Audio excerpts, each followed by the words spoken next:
চলতি বছরের শুরুতেই অযোধ্যায় ঐতিহাসিক বাবরি মসজিদের জায়গায় রাম মন্দির উদ্বোধন করেন ভারতের প্রধানমন্ত্রী নরেন্দ্র মোদী।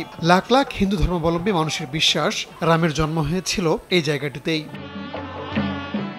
যদিও ভারতের প্রধান বিরোধী দল সহ অনেক রাজনৈতিক দলের অভিযোগ, লোকসভা নির্বাচনকে টার্গেট করেই বিতর্কিত জায়গায় তাড়াহুড়ো করে মন্দির উদ্বোধন করা হয়েছে। শুধুমাত্র রাম মন্দিরে নয়, পুরো লোকসভা নির্বাচনের প্রচারণায় মোদীকে হিন্দু জনগোষ্ঠীর ত্রাতা হিসেবে দেখিয়েছে বিজেপি।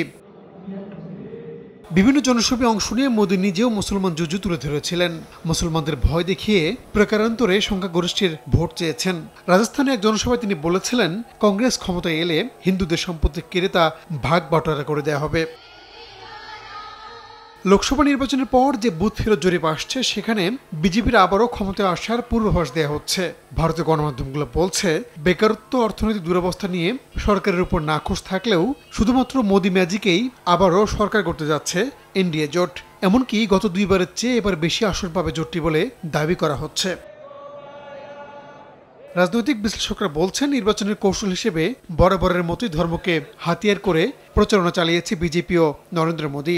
হিন্দু ভোটারদের মন জয় করতে নির্বাচনের শেষ দিনেও মন্দিরে গিয়ে ধ্যান করতে দেখা গেছে তাকে। অন্যদিকে মোদীকে ঘায়াল করতে যে কৌশল নেওয়া দরকার ছিল, তা বিরোধীরা নিতে পারেনি বলে মনে করছেন পর্যবেক্ষকরা। 2014 সালের নির্বাচনে এনডিএ জোট পেয়েছিল 336টি আসন। এর মধ্যে বিজেপি একা পায় 282 আসন। অন্যদিকে ইউপিএ জোট পেয়েছিল 60 আসন, যার মধ্যে কংগ্রেস 44টি আসনে জয় পেয়েছিল। এরপর 2019 লোকসভা নির্বাচনে এনডিএ জোট 352 আসনে বিজয়ী হয়। বিজেপি পায় 303টি আসন, বিপরীতে কংগ্রেস পায় মাত্র 52টি, আর ইউপিএ জোটের আসন ছিল 91টি। রাহুল রানা, সময় সংবাদ।